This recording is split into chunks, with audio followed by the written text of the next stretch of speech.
content. That's why I talked about it. I didn't. Here's my review, guys. I mean, it's kind of necessary because I'm democratization. Okay. So, this is basically what I put last time. So, authoritarian versus democratic regimes. So, they have the rule of law versus rule by law. Control of the media. Authoritarian, obvious, is greater censorship. The free and fair elections. Government and policymaking transparency. Transparency is a word that's going to come up a lot. Citizen participation in government. Types of authoritarian regimes are those.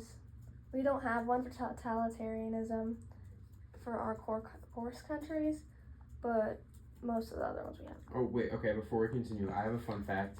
Before, I was really bored, and I was just looking at random Wikipedia articles, and I wanted to see if there were any secrets on the Wikipedia page for AP Comparative Government. In France and India used to be course countries.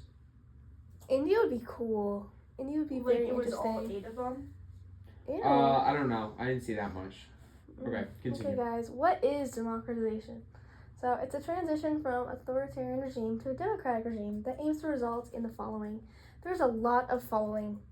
So, basically, what's important to know is that this is all a spectrum. So, it's not going to take like one day since there's so many different points to hit. So, countries can be at different stages of democratization, which we'll talk more about in the next slide, but they want to increase competition and fairness and transparency in elections, increase political participation from citizens in policymaking, so like not just voting. They want universal suffrage to all, greater government transparency, so again, really important words, the ability of citizens to see what the government is doing and why. Protect the civil rights and liberties, equal treatment of citizens, and rule of law. So usually that refers to like having a constitution or like a rule document, because rule by law is more authoritarian. Alright, so here's kind of how we gauge the spectrum a little bit through democratic consolidation. So you can read the top part, but just basically it says that if a country is going through that democratization process and it actually implements the stuff that was listed down below and that they become a part of like their political culture, then that means it's democratic. That means it's gone through democratic consolidation. So our course countries, there's some examples. So the UK is the only example in our course countries of a true like liberal, which means like full democratic regime. But Mexico is a really like heavily debated one if it's going through democratic consolidation, because like the year 2000 is like a really big turning point for it, because that's when it started to move towards democratization.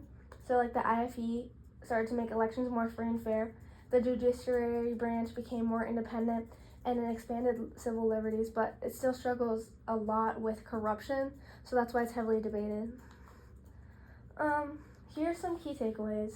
So again, just reiterating that democratization is a spectrum. So it's moving towards democracy or moving away. And then consolidation is what we just talked about.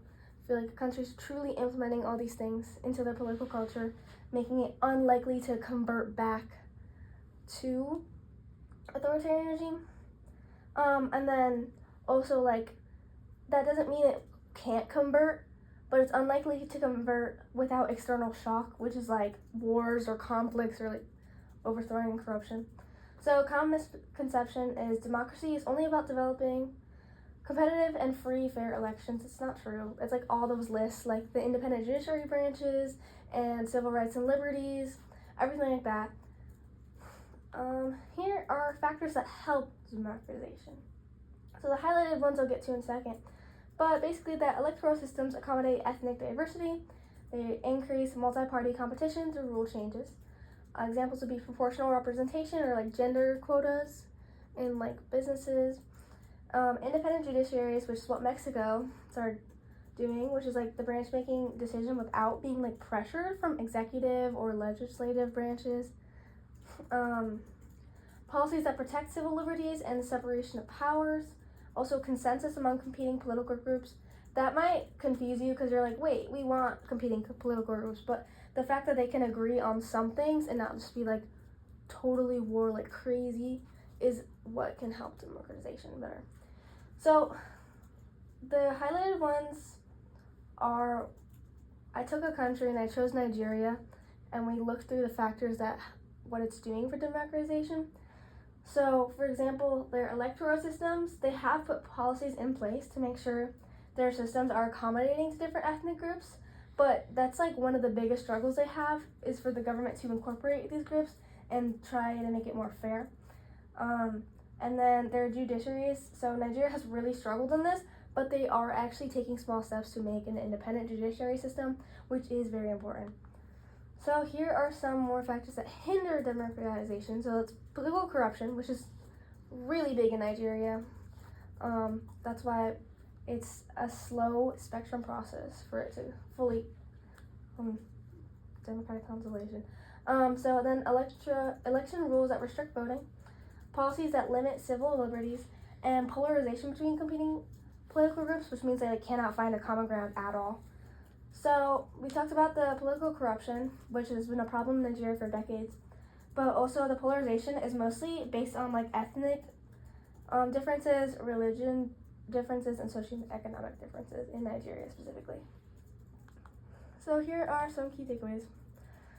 So political systems and regimes reflect the dynamic balance of power between government and systems, and the process of democratization can be helped and hindered by government policies. So it's important that you say "and," because it's not just going to go one way; it can go back to the other. So another common misconception is once a country becomes a democratic regime, it will never revert to authoritarianism. That's false. Again, countries can move towards and away. It's a spectrum, especially if external shock is faced, like civil wars and just big conflicts. So an example of this is Russia. Russia was moving more towards a democratic regime, but as the years have passed on, they're moving away from that now. They're becoming way more authoritarian again. All right, so that was a really short chapter, so here are some MCQs. Here's one from the actual video. So it says, which of the following is the best indicator of successful transition to democracy? One political party dominates all institutions of government. Several political parties merge to form one centrist party. Chief executives dominate the political process, or political factors accept electoral competition, citizen participation, and rule of law. D.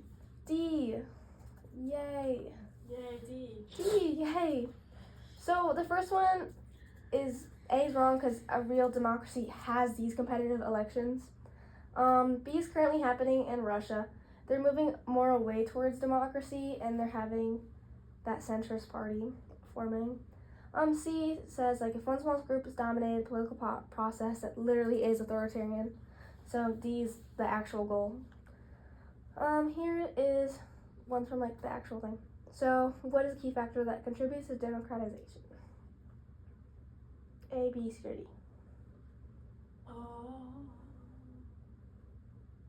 D? B. B. Yeah. B. Yes. That one was actually kind of hard. Really? Okay, I feel like I you could make an argument for A. Yeah, that's Or what I D. wrote. Okay. No, D is not what you think it is. Well, but like cultural homogeneity is like when everyone's the same.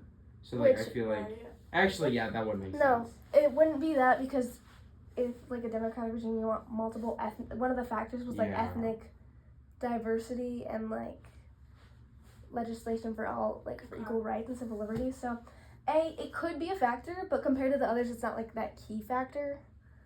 It's just kind of like reflection of your country, like your I feel like perspective. Historical events is also like in the past, and I think this would be like more modern. B causes the creation of the middle class, and that's like the middle class increases like better living conditions and education and all that, which in turn like causes people to have a better like living standard, which means they would actually care more about politics and they'd actually engage.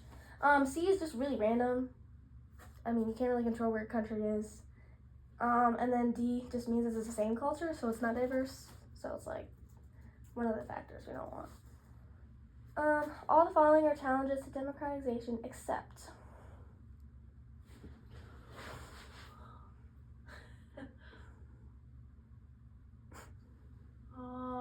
it's taking a little too long.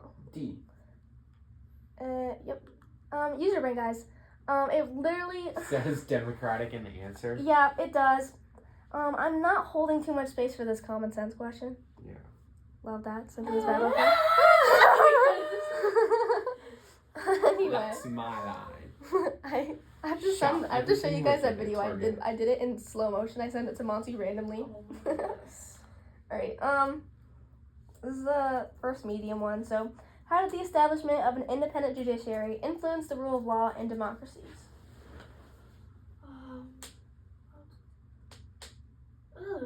I heard like one like move a little bit when you're joints. I can move like a. Oh, I can't do it.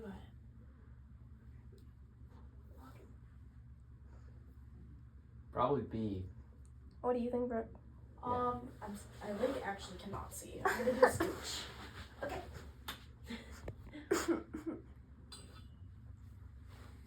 No, yeah, it's B. It's Yeah. probably B.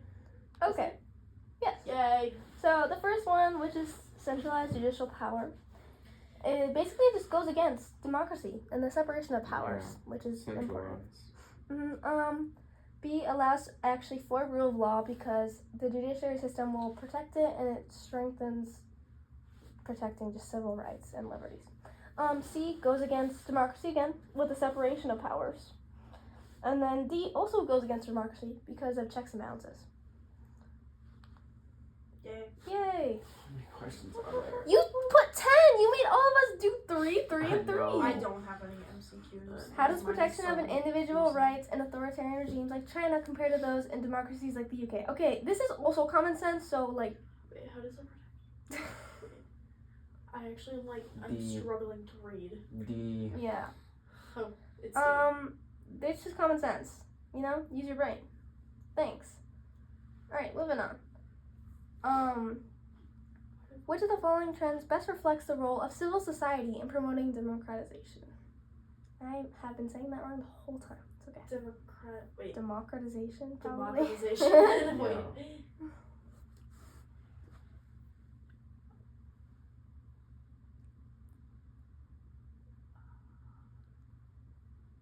Okay, so it's not B. No.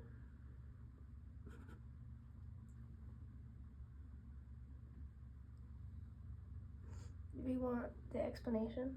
C. Because A, I don't know. I was guessing D. I don't even know what a civil society is. Yeah. we'll have to look into that because I don't know how to explain it very well, but I just know kind of what it is. So A, it basically is like they are important and they raise awareness and they advocate for rights. So saying that they have minimal impact is really just the opposite of Yeah, that. it doesn't even answer the question. So exactly. So B is actually the opposite of that too.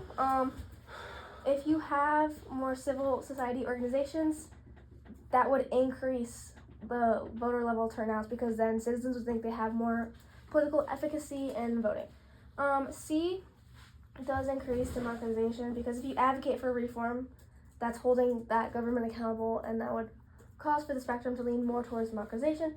D is a tricky one, but please remember that hybrid regimes are authoritarian. They're a type of authoritarian regime, not democratic. And that wouldn't make sense. Yeah. So Yay. that's why my review actually correlated, guys. Don't worry. All right, the first hard one. Which factor contributes to democratization? Something about the economic. Hey, how is this hard? I don't know. It said it was hard. It literally says middle class, and like, how do any of us do anything with the middle class Wait. except for economic development? Exactly. Fetch, please. A allows for the middle class, which increases standards of living, which increases citizens' economic status. Boom. B creates divides. C, that doesn't make sense. And D is literally the elitist theory of government, which is bad. Which is bad. All right. Which is bad. Supporters of economic development as a factor in democratization would most likely agree with which of the following? A lot of these are economic. A lot of these are civil Aye. societies. Ooh. Okay. B. You got this, Brooke. Hold on. B. Brooke's brain isn't B working for right fetch, now. please. B for Brooke. If we post these on YouTube, you're not going to. Fetch, please. Hey YouTube. It's B. Brooke took too How long. did you? I can't. My brain isn't working. Oh, right. So A, this answer just does not support economic development as a factor. It's literally saying the opposite. B is true because creating that middle class, again, creates better conditions of life, which increases the political participation. People think they actually have a reason to live for if they're doing better. C is wrong because the UK has democratic consolidation, and it's just not low income, you know? And then D just completely goes against this as a factor. Alright, last one. Miss Carter claims that civil society plays no significant role in the democratization process. Which historical evidence best contradicts her claim? Ooh, this stretch feels really good on my legs. I'm like so sore right here. Can we actually do practice FRQs today? Oh! No. I thought we were! Guys, we're gonna fail! Next No, time we're will. doing it. I We're have a going day unit 1. like reserved for FRQs at the end of unit 2 if we don't get to them before then. Oh my god. Alright, hurry, pick your answer. Okay, wait. Can we work on my website at least? Is it C? No. No. Is it A? Yes! Oh, I didn't read Alright, it. Brooke, we're gonna make sure you get this. So A is true. So the role of civil society in the fall of communism in Eastern Europe. So communism is Was not bad. democratic. Communism is actually not that. So civil society being like correlating with communism failing means that civil society like contributed and did something to it. You know, democratization. B, China is just not a democratic and not democratic. No. That's what I talk about today. Solidarist. C, Russia has actually moved the opposite way of democratization. They've moved the other way of the spectrum. And D is we want contradiction. That one actually supports her claim. So yeah.